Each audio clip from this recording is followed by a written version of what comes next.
श्री कृष्ण गोविंद हरे मुरारी। हे नाथ नारायण वासुदेवाय। हरिओम नारायण। अष्टावक्र गीता प्रकरण 19वां। आत्मा में स्थित रहना ही परम अवस्था है। सूत्र 1। जनक जी उवाच। अनुवाद।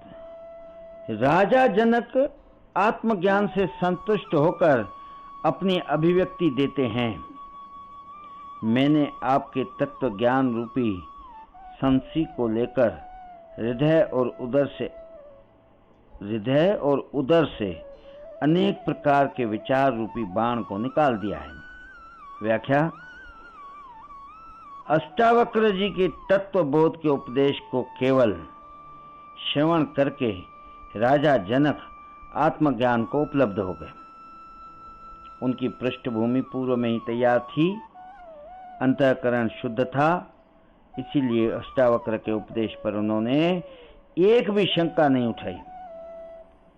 न अर्जुन के जैसे तर्क दिए, न अश्रद्धा प्रकट की। उस उपदेश को सीधा ही पूर्ण श्रद्धा से पी गए, जिससे अमृत तत्व को उपलब्ध हो गए।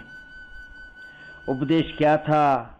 संजीवनी थी, किंतु इसका लाभ श्रद्धावान को ही मिलता है। फिर से पढ़ते हैं, बहुत अच्छी चीज है। उपदेश क्या था? संजीवनी थी, किंतु इसका लाभ श्रद्धावान को ही मिलता है। गीता में कहा है, श्रद्धावान लभते ज्ञानम। ज्ञान का फल तो श्रद्धावान को ही मिलता है। जनक आत्मकृत हो गए। उन्होंने अपनी अभिव्यक्ति दी, जिसे अष्टावक्र ध्यान से सुनते रहे, किंतु परीक्षा आवश्यक होने से उन्होंने अनेकों प्रश्न करके जनक जी की परीक्षा भी ली, जिसमें वह खरे उतरे। अष्टावक्र जी को विश्वास हो गया कि जनक जी को जो हुआ है वह ठीक हुआ है, भ्रांति नहीं हुई है। अतः अष्टावक्र जी ने 18वें प्रकरण में आत्मज्ञान के रूप में शांति का उपदेश दिया। यह उपदेश वैसा ही है जैसे गुरु विधिवत शिक्षा देकर शिष्य के परीक्षा के में उत्तीर्ण हो जाने पर उसे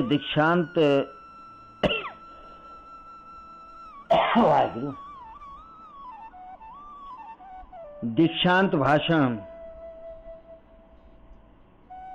देकर अपने विश्वविद्यालय से विदाई देता है। फिर से पढ़ते हैं।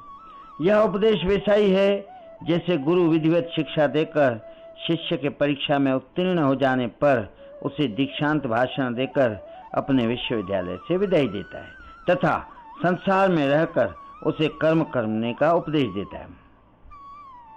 आत्मज्ञान पर विधिवत दिए गए उपदेश से जनक जी कृत्य हो गए।